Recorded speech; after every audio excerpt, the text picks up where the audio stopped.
आपको लगा मेरी फजर कबूल हो गई, उसकी नहीं हुई, मैं जीत गया, वो हार गया। आप एवं ही फजूल में इल्जाम लगाते रहे कि हाजा मोहम्मद आसिफ साहब ने कितने कैंडिडेट को ये इख्तियार हक है कि वो आर्मी चीफ के मोबाइल नंबर पे कॉल करें। हो चुकी है कि हमेशा ख्वाजा आसिफ साहब जो मियां रियाज साहब वाला इलेक्शन था वो भी एस्टेब्लिशमेंट 18 में एस्टेब्लिशमेंट का फेवरेट हार तो उस्मान डार था।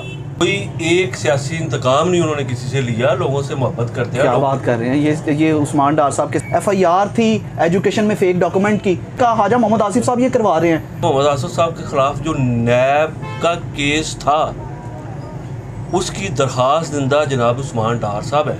हाजा मोहम्मद आसिफ साहब के साथ सियासी इंतकामी कार्रवाइयाँ होती रही हैं, 100% होती रही, लेकिन जो उस्मान डार के साथ हुई वो नहीं, उसमें किसी किस्म का मुस्लिम लीग नून का कोई वास्ता नहीं।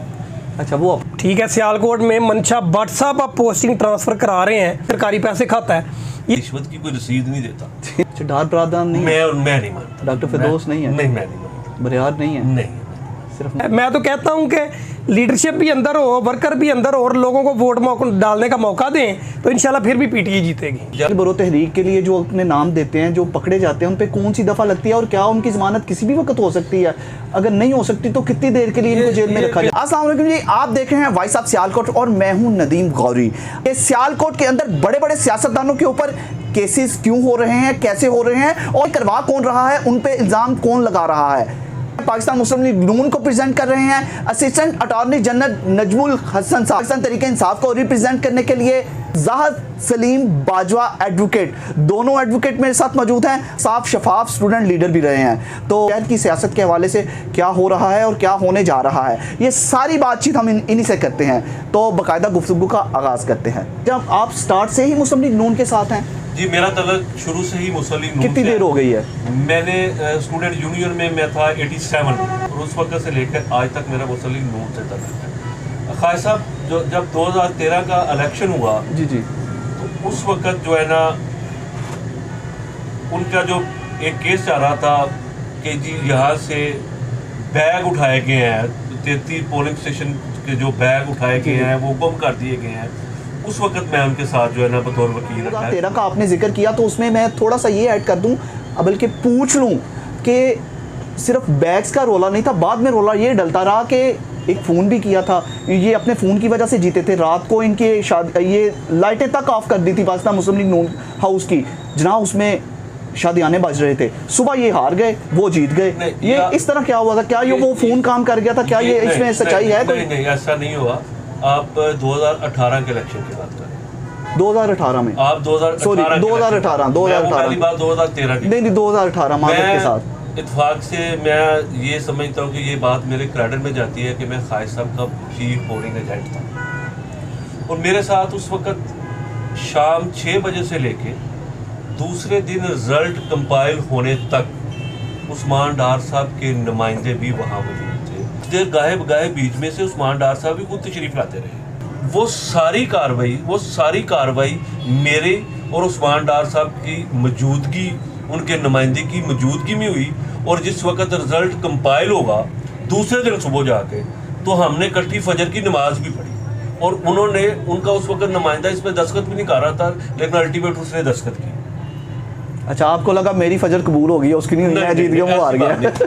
आप एवं ही फजूल में इल्ज़ाम लगाते रहे कि हाजा मोहम्मद आसिफ साहब ने बायो साहब को एक्सटेंशन के लिए वोट दिया था तो उसका रिवार्ड मिला था। मेरा बड़ा मुख्तसर सा जवाब है, चौधरी साहब ने बड़ी तफसील से बताया कितने कैंडिडेट की रसाई होती है आर्मी चीफ तक। ये बात तो एडमिटेड है, रात भी ख्वाजा आसिफ साहब ने एक प्रोग्राम में कही, ये बात प्रूव हो चुकी है। कितने कैंडिडेट को ये इख्तियार हक है कि वो आर्मी चीफ के मोबाइल नंबर पे कॉल करें रात को लेट, कितने लोग आते हैं? ठीक है, ये बात जो है ना वो सारी डिटेल में क्या जाना है बात में, बात ये सारी साबित हो चुकी है कि हमेशा ख्वाजा आसिफ साहब जो मियां रियाज साहब वाला इलेक्शन था वो भी एस्टेब्लिशमेंट के कंधों पे जीते थे। ये इलेक्शन भी 2002 वाले में बात कर रहा हूँ, काफ लीग के इलेक्शन भी, और ये इलेक्शन जो है 1300-1400 की लीड है और 3-4 स्कूल टीचर जो थे वो नहीं मिल रहे अगले दिन तक। RO के पास तो 12-1-2 बजे तक स्कूल टीचर है या कॉलेज के प्रोफेसर हैं। जब भी रिज़ल्ट अनाउंस किया है पोलिंग स्टेशन पे, कोई भी स्कूल है कॉलेज है, तो आके रात 12-1-2 बजे तक वो जमा करवा देते हैं। ठीक है, तो मैं वही कह रहा हूँ कि डिटेल में नहीं जा ऐसा ही NA-75 में हुआ ना, लोग नहीं मिले तो उनका रिजल्ट जी बिल्कुल वहाँ भी गलत हुआ ऐसे ही हुआ बिल्कुल, था। जहाँ भी मतलब गलत हुआ। आप नहीं मानते इस बात को? मैं वो आर्मी चीफ वाली बात कर रहा हूँ कि कितने कैंडिडेट जो MNA MPA के हारते हैं पूरे पाकिस्तान में। ठीक है। आर्मी चीफ साहब सिक्योरिटी के जिम्मेदार हैं। जी जी। चीफ इलेक्शन कमिश्नर, सूबाई election commissioner, district returning officer जजेस होते हैं। तो ये आर्मी चीफ के कॉल करने का सिर्फ इन केलों को इख्तियार था। आप बार बार कह रहे हैं कि एस्टेब्लिशमेंट की वजह से 2002 का इलेक्शन भी ख्वाजा मोहम्मद आसिफ साहब ने जीता। आगे ऑनवर्ड अगर बात कर ली जाए 2018 तक, तो आपने ये तो कह दिया, जाहिर है किसी का किसी से प्यार होता है, लाजमो मलजूम होते हैं, तो उसकी हेल्प भी की जाती है, सारा कुछ किया जाता है। आप क्यों नहीं इस्टेब्लिशमेंट के साथ प्यार बढ़ाते? आपकी पार्टी क्यों नहीं कि आपको भी वो आगे लाएं, आपको जितवाएं?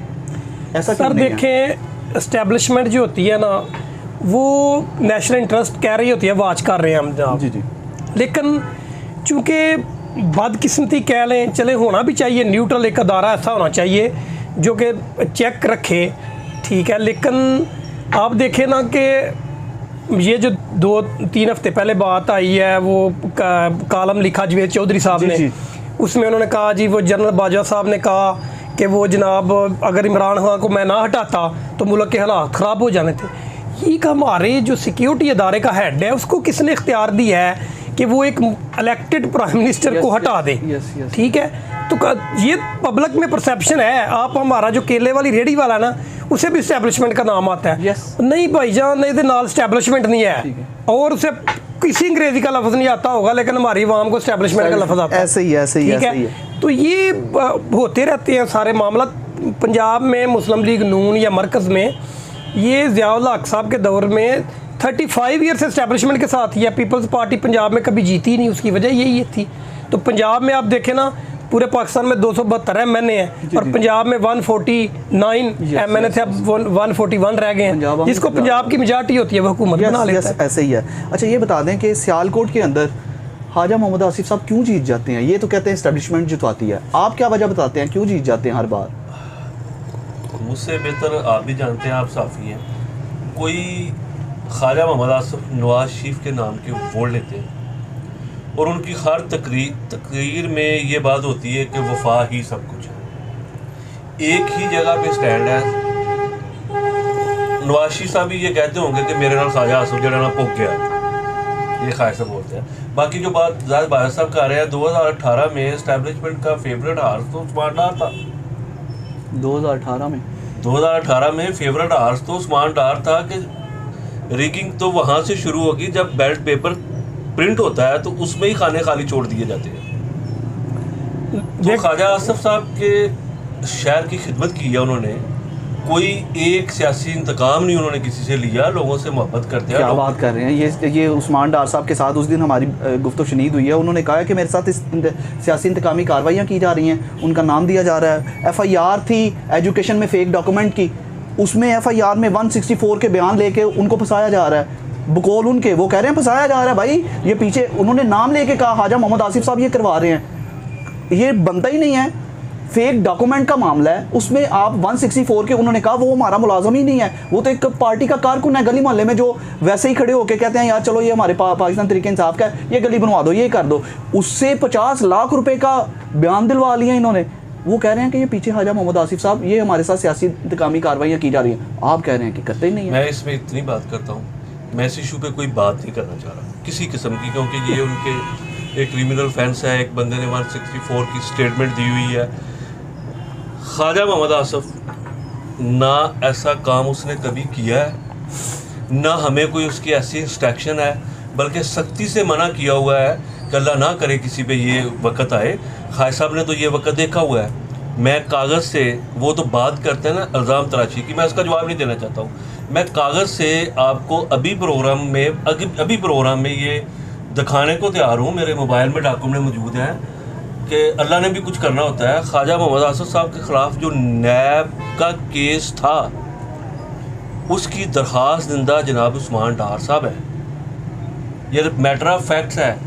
अब ये रिपोर्टेड केस है। अब बाकी क्योंकि अभी उनका वो ट्रायल वाला मरला मुकम्मल नहीं हुआ, उसमें सब जुडिस मैटर में मैं बात, वो सियासी इंतकामी कार्रवाई थी। मैं कहता हूँ इन्होंने बाय नेम दरख्वास्त दी हुई है। उस नैब के रेफरेंस के जो दरखास्त जिंदा है वो उस्मान डार साहब हैं। अच्छा, एक दफ़ा हाजा साहब ने जिक्र भी किया था, ये कहते हैं कि हाजी आसिफ को मरवा दो, कुछ ना कुछ कर दो, एक्सीडेंट करवा दो, कोई टारगेट किलिंग करवा दो। इस तरह का भी बयान मेरे ख्याल से हाजा आसिफ साहब ने दिया था एक दफ़ा खान साहब के हवाले से, कि उन्होंने इनको कहा है कि किसी का कुछ करो, इनको फिक्स करो। जी दिया था। ये गवर्नर साहब वाले किसी इशू में, कि गवर्नर साहब उस वक्त सियालकोट आ रहे थे, क्योंकि ये बड़ा सीरियस मैटर है, मैं इसमें क्या। अच्छा, आप समझते हैं कि हाजा मोहम्मद आसिफ साहब के साथ सियासी इंतकामी कार्रवाइयाँ होती रही हैं? 100% होती रही, लेकिन जो उस्मान डार के साथ हुई वो नहीं, उसमें किसी किस्म का मुस्लिम नून का कोई वास्ता नहीं। अच्छा, वो अपना ही है जी। मेरा इसमें मौक़िफ़ ये है, चौर साहब का अपना मौक़िफ़ है। देखें, निगरान सेटअप बन गया जी, चीफ मिनिस्टर मोहसिन नकवी नाम है जी जी, वो बन गए जी जी, निगरान सेटअप के बाद तमाम जो ब्यूरोक्रेसी थी, डीसी और डिप्टी कमिश्नर और ये जो डीपीओ हैं, ये तब्दील होने थे।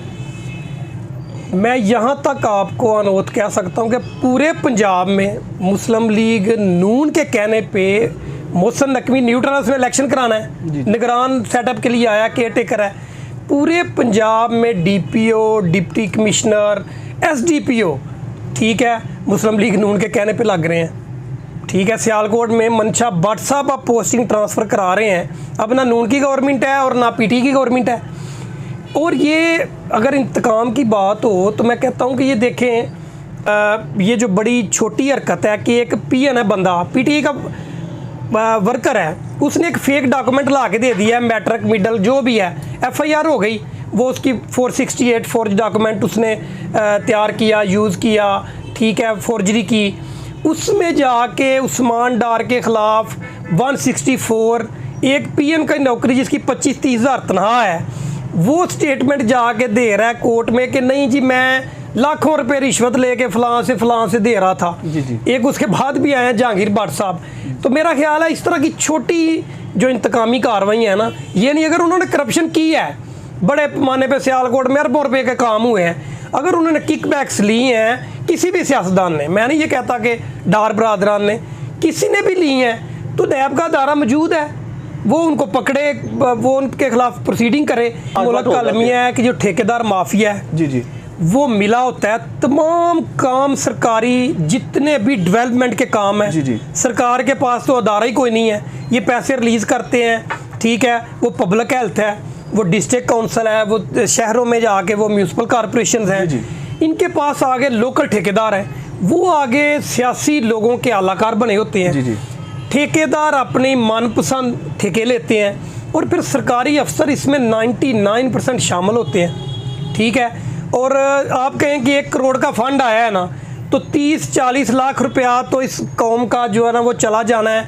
वो जो कमीशन की मद में। ये तो बड़ा पुराना है, ये तो सब लोगों को पता है, आप लोगों को पता है। ठेकेदार का नाम आता है, ये जी सरकारी पैसे खाता है। पहले जो ज़ाहिद बाजवा साहब ने बात की है, ब्यूरोक्रेसी, ठेकेदारी निज़ाम इस मुल्क को इस तरह नोच रहे हैं कि कोई ब्यूरोक्रेट की अगर अनाथ अबैटमेंट शामिल ना हो, जी जी, तो कोई पॉलिटिशियन ये नहीं कर सकते। सिर्फ ये बता दें कि उस्मान डार साहब ने अपील की है कि मेरा ट्रायल ज़रूर करें, लेकिन मैं ओपन ट्रायल करवाना चाहता हूँ, मीडिया की मौजूदगी में, आवाम की मौजूदगी में ट्रायल का। क्या ऐसा मुमकिन है कानूनी तौर पर? देखो, ये कानूनी तो जब ट्रायल होगा तो किसी ओपन कोर्ट में ही होगा ना, कोर्ट में होगा, वहाँ मीडिया को जाने की कोई पाबंदी नहीं है। ये बात तो शायद खान अब्बासी हर रोज कहता है कि मेरा डी चौक में स्क्रीनर लगाकर ज़ाब्ते के मुताबिक कोई चीज़ें होनी चाहिए। ठीक है। पॉलिटिकल विक्टिमाइजेशन वाली बात तो बिल्कुल किसी के साथ नहीं होती। सियासी मैदान में ही सजे तो अच्छा लगता है। ठीक है।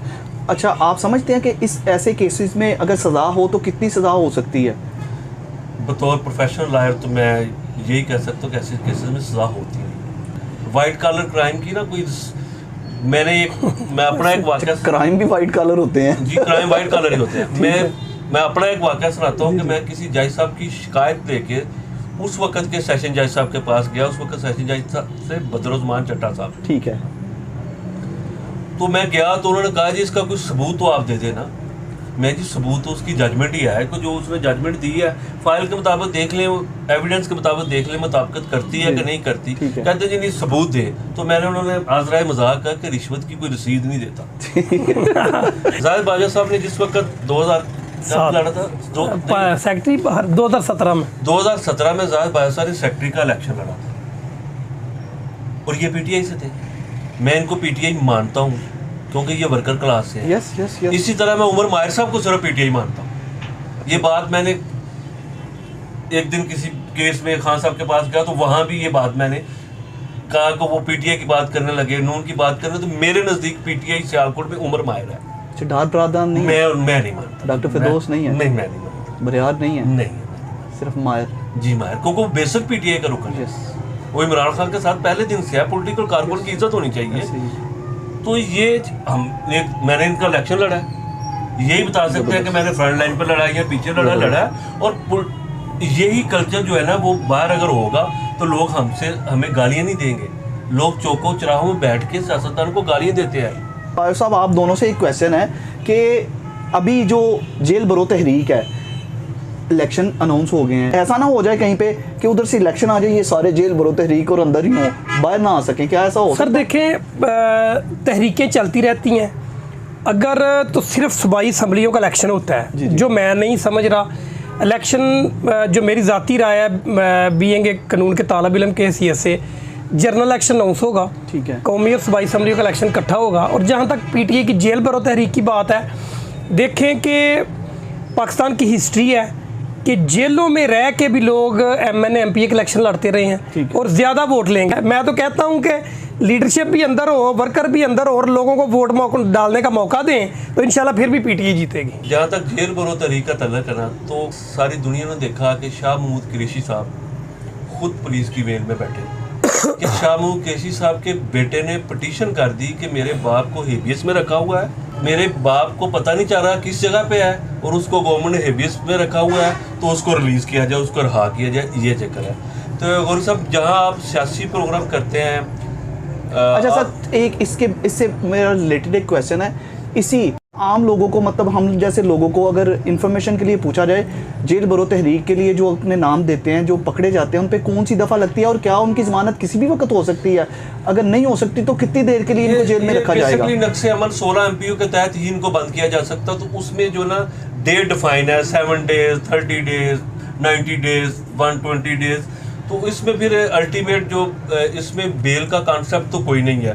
फिर फंडामेंटल राइट में 199 में ये रिट में ही जाते हैं, इसलिए शाह महमूद कुरैशी साहब के बेटे जो है ना आज रिट इनको रिलीज करने का जो अथॉरिटी है वो कोर्ट ही है? जी, कोर्ट है। ठीक है। यहाँ तो वो दिन पूरे करेंगे तो फिर होम सेक्रेटरी साहब से उनका रिलीज ऑर्डर आएगा, नहीं तो 199 में वो जाएंगे। ठीक है। तो गौरी साहब, मैं आपसे एक रिक्वेस्ट करता हूँ कि सियालकोट में जो सबसे सरदर्द का मसला बना हुआ है, मेरे भाई भी इसको मानेंगे, वो ट्रैफिक का बना हुआ है। जी, बहुत ज़्यादा। और खुदा नेकी के लिए इसमें आप ज़रूर अपने प्रोग्राम में आवाज़ उठाएं, किसी चौक में चले जाएं, किसी चौक में चले जाएं सियालकोट में।